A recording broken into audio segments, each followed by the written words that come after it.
Hello everyone. आज इस video में हम लोग आईटी सेक्टर के बारे में बात करेंगे।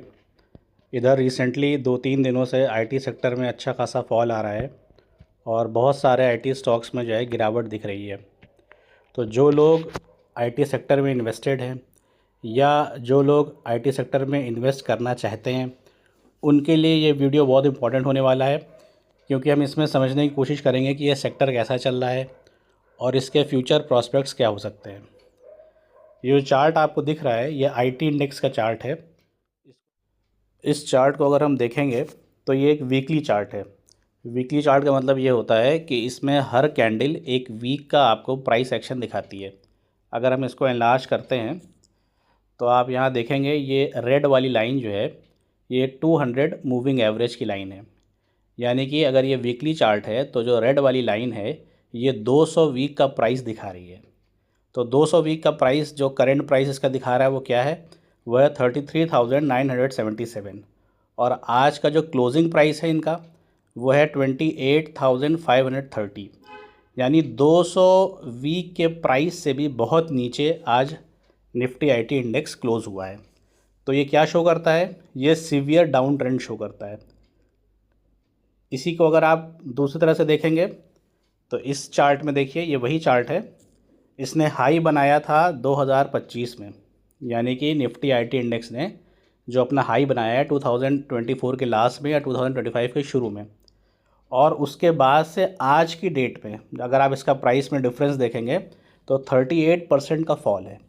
यानी कि पूरा इंडेक्स ऑलमोस्ट 40% फॉल कर चुका है। 2025 में जिसने भी आईटी सेक्टर में इन्वेस्ट किया है, आज 2026 का मई आने वाला है तो उसको कोई प्रॉफिट बहुत ज़्यादा होने की उम्मीद है ही नहीं, है ना, क्योंकि ओवरऑल इंडेक्स गिर रहा है तो बाकी स्टॉक्स का भी हाल बुरा होगा। तो ये इंडेक्स की एनालिसिस हो गई। अब बाकी स्टॉक्स भी इसके हम देखेंगे। और जब हम आईटी सेक्टर की बात करते हैं तो इसमें जो बड़ी कंपनीज़ हैं जैसे टीसीएस हो गई, इन्फोसिस हो गई, और उसके बाद जो मिड कैप कंपनीज़ हैं जैसे एलटीआईएम हो गया, कोफोर्ज हो गई, और कुछ स्मॉल कैप कंपनीज़ हैं जैसे कि बिरला सॉफ्ट हो गया, और भी कंपनीज़ हैं, सेक्सॉफ्ट हो गया। तो इन कंपनीज़ की हम एनालिसिस करेंगे ताकि हमें एक आइडिया लगे कि ओवरऑल आईटी सेक्टर की कंपनीज़ में क्या चल रहा है।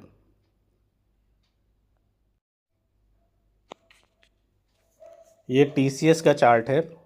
इस चार्ट को अगर हम देखते हैं तो टीसीएस ने जो हाई बनाया है वो 2025 के शुरू में बनाया है। उसके बाद से अगर आप इसको एनलार्ज करके देखेंगे तो 47% का फॉल है आज की डेट में। ये वीकली चार्ट है और इसमें चीज़ जो आप नोटिस करिए वो क्या है कि ब्लू वाली लाइन ये रेड वाली लाइन के नीचे है। ये ब्लू वाली लाइन 50 वीक मूविंग एवरेज की लाइन है और रेड वाली लाइन जैसा कि हमने पिछले चार्ट में बताया ये 200 मूविंग एवरेज की लाइन है।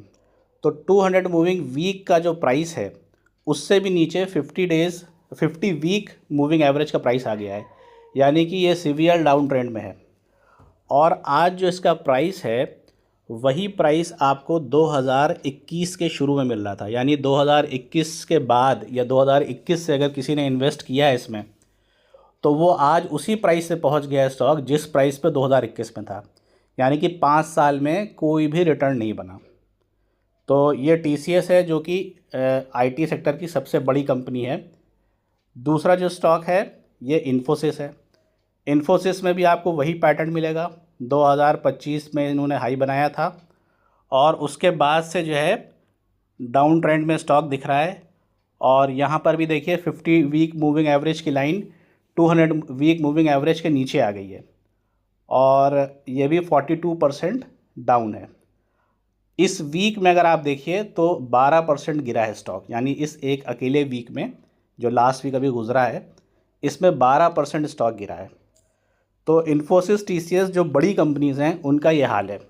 और ये क्यों हो रहा है, इस वजह से हो रहा है क्योंकि वॉर चल रही है और यूएस डॉलर के जो इश्यूज़ चल रहे हैं और आईटी सेक्टर में जो नया रेवोल्यूशन आ गया है एआई का, इस सब की वजह से ये जो कंपनीज़ हैं ये बेसिकली सर्विस सेक्टर वाली कंपनीज़ हैं। तो इनको इवॉल्व होना पड़ेगा, इनको टाइम लगेगा। तो इसलिए इनका जो है प्रॉफिट्स जो है बन नहीं पा रहे हैं। जो नेक्स्ट कंपनी है, जो नेक्स्ट चार्ट है वो है LTIM। ये मिड कैप कंपनी है और इसमें भी आपको यही ट्रेंड मिलेगा। इसने तो हाई बनाया था 2022 से पहले, 2021 के लास्ट में। उसके बाद से जो इसमें फॉल आया है तो ये रिकवर नहीं कर पाई कंपनी और इसमें भी ओवरऑल 43% का लॉस है।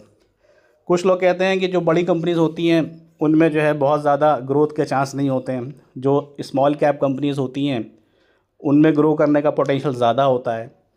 तो IT सेक्टर में भी अगर आप देखेंगे तो स्मॉल कैप कंपनीज़ में ओवरऑल जो बात है वो तो सही है कि स्मॉल कैप कंपनीज़ जो है ग्रो करने का पोटेंशियल उसमें ज़्यादा होता है, लेकिन वो तब होता है जब वो सेक्टर भी ग्रो कर रहा हो। जब सेक्टर ही डाउन ट्रेंड में होगा और बड़ी बड़ी कंपनीज़ और लार्ज कैप और मिड कैप कंपनीज़ अगर ग्रो नहीं कर पाएंगी तो स्मॉल कैप कंपनीज़ को तो और ज़्यादा मुश्किल पड़ेगा, क्योंकि जो बड़ी कंपनीज़ हैं उनके अंदर जो है रेसिलियंस ज़्यादा होता है, वो ज़्यादा देर तक जो है अपने को सर्वाइव कर सकती हैं, और जो छोटी कंपनीज़ होती हैं उनको तो और मुश्किल होता है। तो आप ये देखिए, ये सेक्सॉफ्ट है, इसका ये वीकली चार्ट है और ये 57% डाउन है। यानी उसी टाइम पीरियड में जहाँ पे बड़ी कंपनीज़ 42% डाउन है और इंडेक्स जो है वो 38% डाउन है, ये जो स्मॉल कैप वाली कंपनीज़ हैं ये और ज़्यादा डाउन ट्रेंड में हैं। और इसी तरह से एक और ये लास्ट चार्ट देखते हैं हम लोग, ये है तनला प्लेटफॉर्म्स। ये बहुत कॉमन कंपनी है, बहुत लोग इसमें स्विंग ट्रेड भी करते हैं। तो ये सारी कंपनीज़ देखिए ये कितनी गिरी हुई हैं, ये 76% ये गिर चुकी है। अब कुछ लोग कहेंगे कि भाई अब गिरी हुई कंपनीज़ हैं, ये मतलब इनमें जो है फॉल आ चुका है, अब इनमें इन्वेस्ट करने का टाइम आ गया है क्योंकि फ़ंडामेंटली ये कंपनीज़ अच्छी हैं। तो बात सही है कि फ़ंडामेंटली कंपनियों में कोई बुराई नहीं है, लेकिन क्योंकि सेक्टर इस वक्त ग्रो नहीं कर रहा है तो इनमें ग्रोथ बहुत जल्दी नहीं आएगी। तो अगर आप इसमें कोई स्विंग ट्रेड लेना चाहते हैं तो स्विंग ट्रेड तो थोड़ा बहुत इसमें लिया भी जा सकता है, क्योंकि जब भी इसमें ग्रोथ आएगी तो क्योंकि ये 200 मूविंग वीक एवरेज के नीचे चल रही हैं कंपनीज़, तो ये 200 वीक एवरेज के प्राइस तक जाएगी, वहाँ तक जाएगी, लेकिन फिर 200 वीक एवरेज मूविंग एवरेज का जो प्राइस है वो एज अ रेजिस्टेंस काम करेगा। तो जब तक उसको ब्रेक करके ऊपर नहीं जाएगी इसका अप ट्रेंड बनेगा नहीं। तो एक छोटा मोटा स्विंग ट्रेड तो बन सकता है, लेकिन अगर आप इन्वेस्ट करके इसमें से पैसा कमाना चाह रहे हैं कि इसमें हम इन्वेस्ट करके जो है मल्टी बैगर रिटर्न हासिल कर लें, तो फिर उसके लिए फिर आपको थोड़ा सा टाइम ड्यूरेशन अपना बढ़ाना पड़ेगा, कम से कम 2 साल 3 साल, जब तक इन कंपनीज़ को नए ऑर्डर्स मिलेंगे, ये इवॉल्व होंगी, ये नए जो एनवायरनमेंट बन गया है IT सेक्टर में AI की वजह से और जो न्यू एज कंपनीज़ आ गई हैं उनकी वजह से, तो जब उनमें ये एडजस्ट हो जाएंगी, ये उन्हीं के अकॉर्डिंग अपने को डेवलप कर लेंगी, इवॉल्व कर लेंगी, तो फिर इन कंपनीज़ में आपको ग्रोथ दिखेगी। तो ये आज की एनालिसिस हो गई, और अगर आप और किसी कंपनी के बारे में कोई एनालिसिस चाहते हैं तो आप कमेंट में लिख दीजिए, और इसी तरह से और भी दूसरे सेक्टर या किसी और कंपनी के बारे में अगर आप कोई एनालिसिस चाहते हैं तो आप कमेंट में बताइए, उसके लिए भी वीडियो बना देंगे। और हमारा व्हाट्सएप ग्रुप है, आप उसको ज्वाइन कर सकते हैं, जिसमें हम इस तरह की मार्केट के डिस्कशंस और स्विंग ट्रेड्स और मार्केट के एनालिसिस करते रहते हैं। Thank you.